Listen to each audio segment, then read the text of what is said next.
രാഹുൽ മാങ്കൂട്ടത്തിൽ ഊരാക്കുടുക്കിലോട്ട് വിട്ടു. കഴിഞ്ഞ ദിവസം രാത്രി, ഞായറാഴ്ച രാത്രി 12:30 ആയപ്പം അതിസാഹസികമായിട്ട് പോലീസുകാർ അറസ്റ്റ് ചെയ്തു.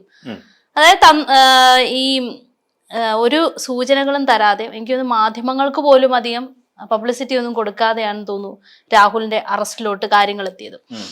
ഇപ്പം ഇത്രയും നാളും ഇപ്പം അറിയാം രാഹുൽ എന്തൊക്കെ ചെയ്തിട്ടുണ്ടെന്ന് പൊതുവെ നമുക്ക് എല്ലാവർക്കും അറിയാം. പക്ഷെ രാഹുലിനെ ന്യായീകരിക്കുന്ന കുറച്ചു പേരെങ്കിലും ഉണ്ടായിരുന്നു. അതായത് വെള്ള പൂശാൻ ശ്രമിക്കുന്നവരും, അല്ലെങ്കിൽ ബെഡ് വരെ എത്തിയിട്ടല്ലേ വലിച്ച് കട്ടിലേക്ക് കിടത്തിയത് എന്ന് ചോദിക്കുന്നവരും ഉണ്ടായിരുന്നു.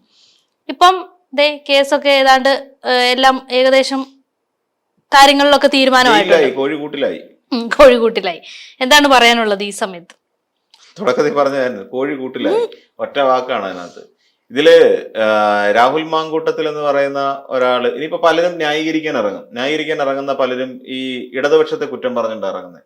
എന്ന് വെച്ചാൽ ഇടതുപക്ഷം തെരഞ്ഞെടുപ്പ് ആവുമ്പോൾ ഏതെങ്കിലും ഒരുത്തിനെ പൂട്ടാൻ വേണ്ടി ഏതെങ്കിലും ഒരു പെണ്ണ് അതിപ്പോ ഇറങ്ങിക്കഴിഞ്ഞല്ലോ, അത് വരും. അതായത് ഇപ്പൊ തന്നെ പറയുന്ന ഇപ്പൊ അറസ്റ്റ് ഉണ്ടായിരുന്നു. അതായത് അധികം ഞാൻ പറഞ്ഞല്ലോ, മാധ്യമ ശ്രദ്ധയൊന്നും വലുതായിട്ട് കൊടുക്കാതെയാണ് അറസ്റ്റിലോട്ട് പോയത്.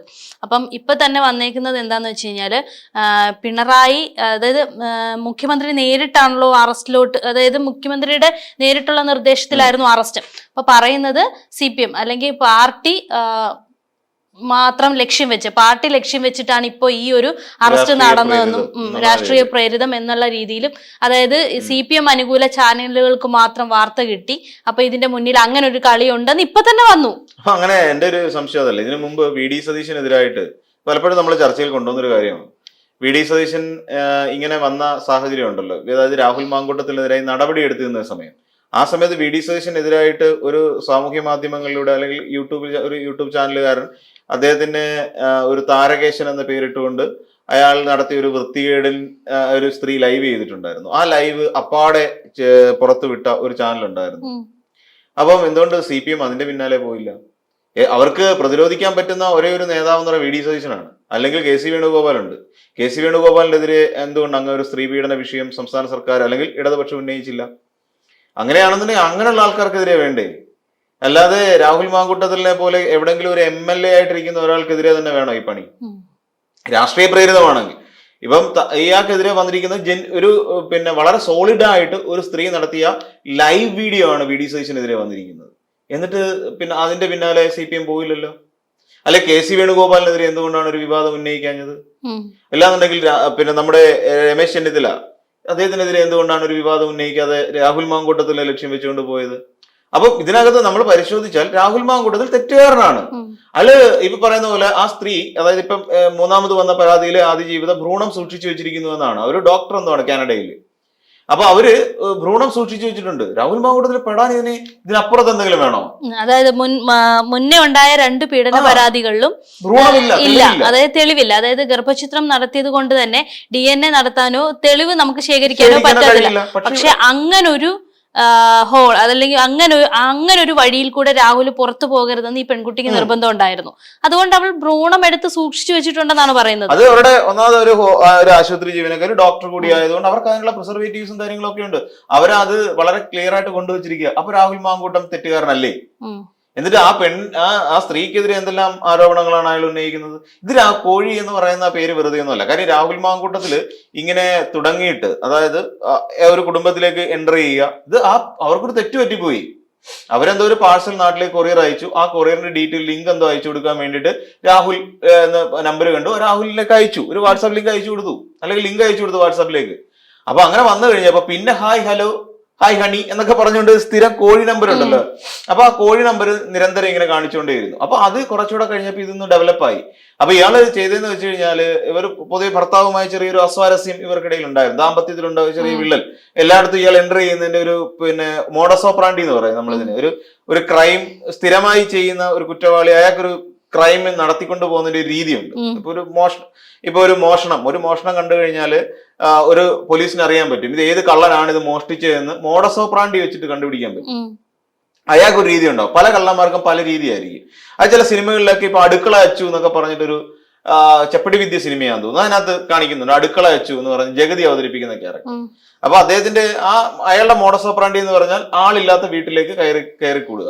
അപ്പൊ ആ വീട്ടുകാർ 3-4 ദിവസം എവിടെയെങ്കിലും ടൂറോ അങ്ങനെ എന്തെങ്കിലും പോവുകയാണെങ്കിൽ ആ വീട്ടിലേക്ക് കയറി കൂടിയിട്ട് അവിടെ നേരെ ചെല്ലും. ഒരു വീട്ടുകാരൻ എങ്ങനെയാണോ ആ വീട്ടിൽ പെരുമാറുന്നത് അതുപോലെ പെരുമാറും. എന്നിട്ട് അവർ വരുന്നതിന് തലേ ദിവസം അതായത് കുളിക്കുക, ഭക്ഷണം ഉണ്ടാക്കി കഴിക്കുക, ഇതെല്ലാം ചെയ്ത് അവിടെ കിടന്ന് ഉറങ്ങി ഏറ്റവും ഒടുവിൽ മോഷണം കഴിഞ്ഞിട്ട് പുള്ളി പോകും. ഇതാണ് ആ സിനിമയിലെ ഒരു ഇത് ഈ മോഡസ് ഓപ്പറാണ്ടി ഇയാള് കൃത്യമായി എല്ലായിടത്തും പാലിച്ചു പോകുന്നത്. അതുകൊണ്ടാണ് ഒരു കള്ളന്റെ രീതി അതാണ്. അത് അങ്ങനെയാണ് ആ രീതി. അങ്ങനെ പലർക്കും പല രീതികളുണ്ട് എന്ന് പറയുന്ന പോലെ ഇയാളുടെ, അതായത് ഈ പറയുന്ന ഇയാളൊരു ക്രിമിനൽ വാസനയുള്ള ഒരു കുറ്റവാളിയാണ്. ഈ രാഹുൽ മാങ്കൂട്ടത്തിൽ ക്രിമിനൽ വാസനയുണ്ട്. അയാളുടെ സ്ഥിരം മോഡസ് ഓപ്പറാണ്ടിയാ. ആദ്യത്തെ അതിജീവിതയെ നമ്മളൊന്ന് ആലോചിച്ച് നോക്കൂ.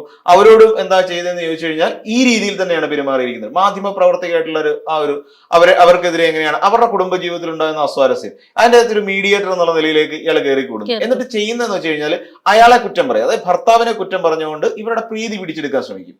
അപ്പൊ അങ്ങനെ സ്ഥിരമായി ഉള്ള ഒരു മോഡസ് ഓപ്പറാണ്ടി അത് തന്നെയാണ് ഇവിടെ പ്രാവർത്തികമാക്കിയിരിക്കുന്നത്. ഈ യുവതിയുടെ ഭർത്താവിന് എതിരായ ഒരു ചെറിയ പരാതി ഉണ്ടായിരുന്നു, ഇയാള് ഊതിപ്പെരുപ്പിച്ച് ഇത് വലുതാക്കി ഇവർ തമ്മിലുള്ള അകലം വർദ്ധിപ്പിച്ചു. ഈ അകലത്തിനിടയിലേക്ക് രാഹുൽ മാങ്കൂട്ടത്തിൽ എന്ന് പറയുന്ന ശുദ്ധ കോഴി അതിനകത്തേക്ക് എൻ്റർ ചെയ്യുന്നു. ഈ കോഴി അവിടെ വന്നു കഴിഞ്ഞിട്ട് ഇവർ തമ്മിലുള്ള അടുപ്പം വർദ്ധിപ്പിച്ചുകൊണ്ടേയിരിക്കുന്നു. ഇതാണ് ചെയ്തുകൊണ്ടിരിക്കുന്ന ഒരു സമീപനം.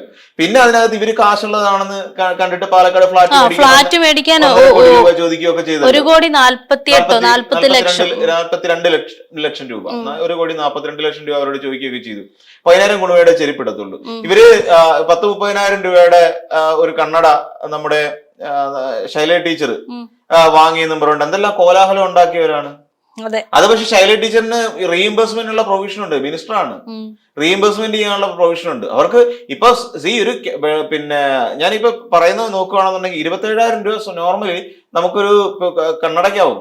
ഒരു 27,000 രൂപ നോർമലി ഒരു സാധാരണക്കാരൻ ഉപയോഗിക്കുന്ന കണ്ണടയ്ക്ക് നമ്മൾ ഉപയോഗിക്കുന്ന എന്താണ് ലെൻസിൽ മാറ്റം. നമുക്ക് ഈ കണ്ണ് ഷോർട്ട് സൈറ്റ് ലോങ് സൈറ്റ് എന്നൊക്കെ പറയുന്ന കണ്ണിന് അസുഖം ഉണ്ടല്ലോ. അപ്പൊ അതിന് അനുസരിച്ച് നമ്മളൊരു പ്രോഗ്രസീവ് ലെൻസ് മേടിക്കുകയാണെന്നുണ്ടെങ്കിൽ, പ്രോഗ്രസീവ് ലെൻസ് ആണ് നമ്മൾ ഉപയോഗിക്കുന്നതെങ്കിൽ ആ ലെൻസിന് നമ്മൾ ആ പൈസ കൊടുക്കണം. ആ ലെൻസ് ഫ്രെയിമും എല്ലാം കൂടെ നമുക്ക് ഒരു 10,000-20,000 രൂപയ്ക്കകത്ത് ചാർജ് വരും.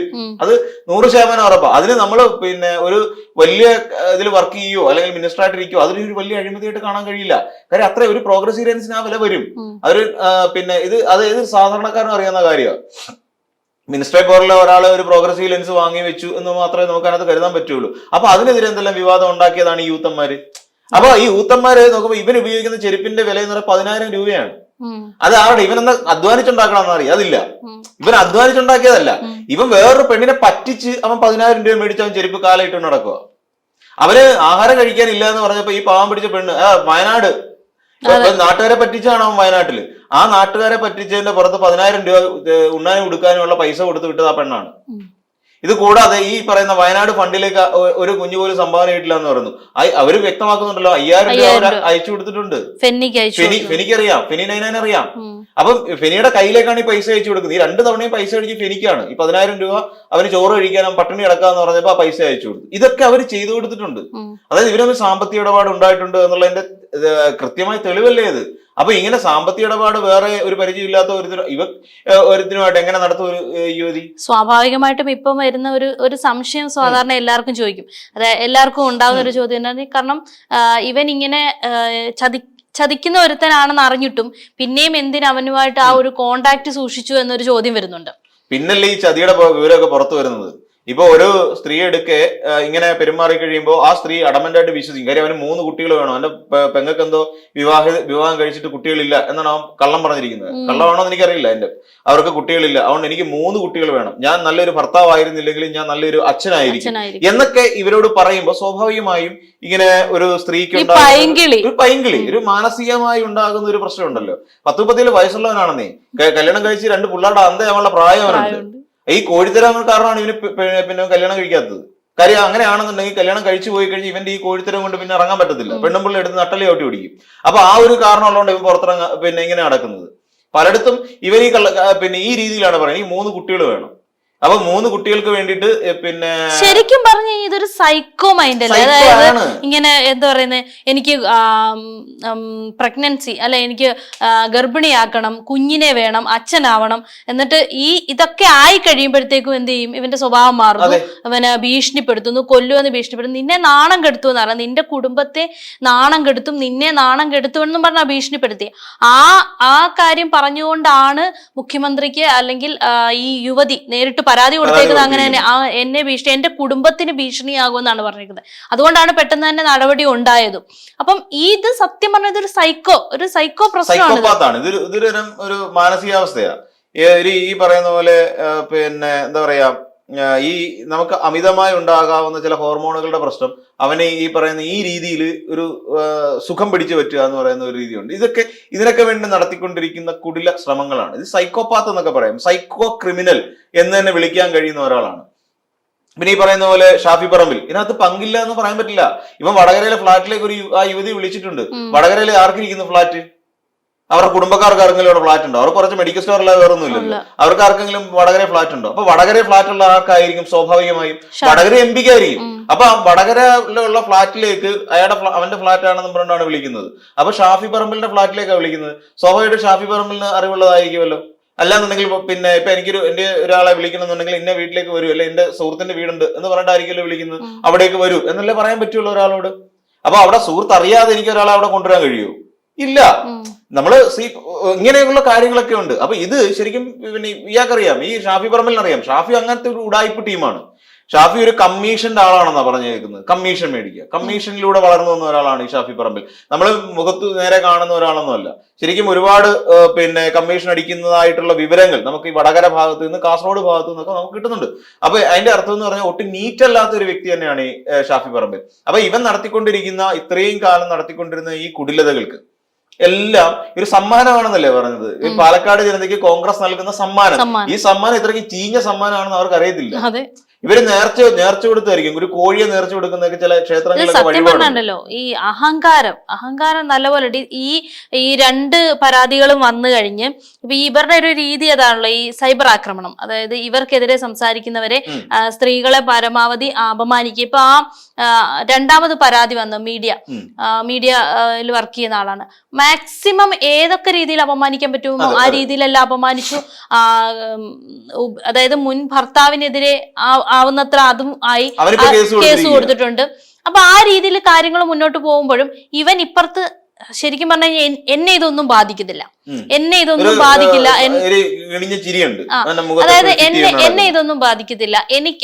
ഞാൻ ഇതിനകത്ത് എന്ത് വന്നാലും എനിക്ക് നേരിടാൻ അറിയാം. എന്നുവെച്ചാൽ ഈ നേരിടാൻ അറിയാം എന്നുള്ള ധൈര്യം ഏതാ ഇവന് കിട്ടിയേക്കുന്നത്? ഈ പറയുന്ന ഒരു പദവിയാണ്, അല്ലെങ്കിൽ ഞാൻ ഇതാണെന്നുള്ള, അല്ലെങ്കിൽ ഇത് പോയി കഴിഞ്ഞ ഇവന് എന്ത് വിലയുണ്ട്? ഇവന് യാതൊരു വിലയില്ല. ഇതിങ്ങനെ ഈ പറഞ്ഞതുപോലെ ഇങ്ങനെ ഈ ഒരു ധാർഷ്ട്യം ഉണ്ടല്ലോ, ഈ അഹങ്കാരം അവൻ എപ്പോഴും മുഖത്തുണ്ട്. ഇപ്പൊ ഇന്ന് അറസ്റ്റ് ചെയ്തോണ്ട് പോകുമ്പോ പോലും പറഞ്ഞത് ഞാൻ സ്വതന്ത്രനായി നിന്നാലും ഞാൻ ജയിക്കും എന്നുള്ള ഒരു ആത്മവിശ്വാസം എന്ന് പറയാൻ പറ്റത്തില്ല, അഹങ്കാരത്തോടെയാണ് അവൻ പോകുന്നത്. പാലക്കാടുള്ള ജനതയോടുള്ള വെല്ലുവിളിയാണ്, പാലക്കാട്ടുള്ള ആൾക്കാരോടുള്ള വെല്ലുവിളിയാണ്ടത്. പാലക്കാടെന്ന് മാത്രമല്ല, കേരളത്തിലെ മൊത്തമുള്ള ജനങ്ങളോടുള്ള വെല്ലുവിളിയാണ്. ഞാൻ സ്വതന്ത്രനായി നിന്നാലും എവിടെയും ജയിക്കും. സത്യം പറഞ്ഞാൽ ഇവിടെ പ്രതികരിക്കേണ്ട ആരാന്നറിയോ? സ്ത്രീകൾ പ്രതികരിക്കണം. അല്ലെങ്കിൽ ഒറ്റ സ്ത്രീകൾ പോലും വോട്ട് കൊടുക്കാതിരിക്കും. അല്ലെ ഇനി നിന്നാൽ സ്വതന്ത്രനായിട്ട് നിൽക്കുകയാണെന്ന് നമ്മളങ്ങ് വിചാരിച്ചോ, ഒരൊറ്റ പെണ്ണിന്റെ പോലും വോട്ട് കിട്ടരുത്, ഒരു സ്ത്രീയുടെ പോലും വോട്ട് കിട്ടരുത്. ഇതിപ്പോ എനിക്ക് തോന്നുന്നു ഒരു നടിയായിട്ട് എന്തോ ചില അലയൻസ് ഉണ്ടായിരുന്നു. അത് വിവാഹ ജീവിതത്തിലോട്ട് അത് കല്യാണം കഴിപ്പിക്കാം എന്ന് പറയുന്ന രീതിയിലുള്ള ഒരു ലെവലിലേക്ക് അത് പോയി. അത് പുറത്തറിഞ്ഞു. ആ നടിയായിട്ടുള്ള റിലേഷൻ ഉണ്ടോന്നറിയില്ല.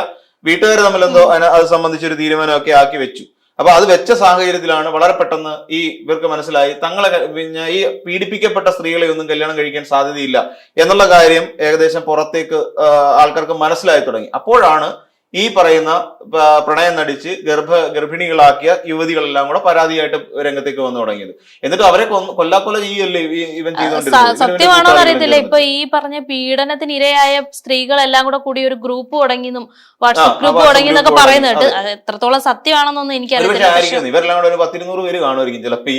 ഇവക്ക് പിന്നെ AICCക്ക് തന്നെ ഏകദേശം 10-20 പരാതികളോളം AICCക്ക് തന്നെ കിട്ടിയിട്ടുണ്ടെന്നാണ് AICC വ്യക്തമാക്കിയിട്ടുള്ളത്.